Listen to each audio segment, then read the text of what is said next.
सिलचर में सोने की तस्करी नाकाम। 439 ग्राम सोने से बिस्किट बरामद। सिलचर पुलिस ने रामनगर बाईपास से एक विशेष अभियान चलाकर 439 ग्राम वजनी 3 संदिग्ध सोने के बिस्किट बरामद किए। मणिपुर के चुरा चांदपुर निवासी खामन्यू मुनलुआ, जिसकी उम्र 32 को हिरासत में लिया गया है। बरामद सोना मणिपुर से लाया गया था और आईएसबीटी इलाके में सप्लाई किया जाना था।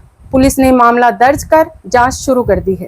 অবৈধ সামগ্ৰী সৰবৰাহৰ বিৰুদ্ধে আমাৰ যি অভিযান আছে অব্যাহত আছে আৰু যোৱাকালি আমি এটা বিশেষ সূত্ৰৰ প্ৰমুখেদি আমি এটা অভিযান আৰম্ভ কৰিছিলোঁ আৰু এই অভিযানটো আমাৰ শিলচৰ বাইপাছৰ ৰামনগৰ অঞ্চলত এই অভিযানটো চলিছিলে আৰু অভিযান কালত আমি এজন ব্যক্তিক আমি যেতিয়া কৰায়ত্ব কৰোঁ আৰু সেই ব্যক্তিজনৰ পৰা আমি তিনিটাকৈ সন্দেহজনক ভাৱে তিনিটাতকৈ সোণৰ বিস্কুট আমি জব্দ কৰিবলৈ সক্ষম হ'লোঁ আৰু জব্দকৃত তিনিওটা সোণৰ বিস্কুটৰ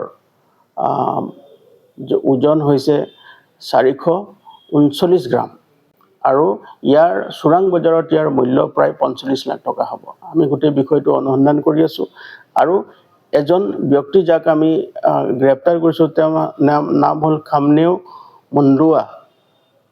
তেওঁৰ ঘৰ হ'ল লামকা, পোষ্ট অফিচ আৰু জিলা চুৰাচান্দপুৰ, মণিপুৰ।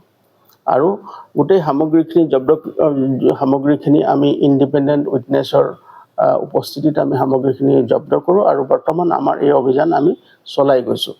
আৰু ইয়াৰ লগত সম্পৰ্কিত থকা যি ব্যক্তি আছে তেওঁলোকক যাতে আমি শীঘ্ৰে কৰায়ত্ব কৰি কঠোৰতম আইনগত ব্যৱস্থা তেওঁৰ বিৰুদ্ধে তেওঁলোকৰ বিৰুদ্ধে ল'ব পাৰোঁ, তাৰ কাৰণে আমি তৎপৰ হৈ আছোঁ। প্ৰাৰম্ভিক তদন্ত কালত দেখা গৈছে যে এই সামগ্ৰীখিনি চুবুৰীয়া ৰাজ্যৰ পৰা আমাৰ জিলালৈ আহিছিলে আৰু ৰামনগৰ আইএছবিটি অঞ্চলত এই সামগ্ৰীখিনি কোনোবা এটা এজেণ্টৰ হাতত তেওঁলোকে এইটো গতাই দিয়াৰ তেওঁলোকৰ পৰিকল্পনা আছিলে। গতিকে আমি সেই বিষয়টো অধিক অনুসন্ধান কৰি আছোঁ আৰু ইয়াৰ লগত সম্পৰ্কিত থকা আন্তঃৰাজ্যিক হওক বা আন্তঃজিলা হওক যি এজেণ্ট বা যি চোৰাং বেপাৰী জড়িত হৈ আছে তেওঁলোকৰ বিৰুদ্ধে আমি কঠোৰতম আইনগত ব্যৱস্থা ল'বৰ কাৰণে আমি তৎপৰ হৈ আছোঁ।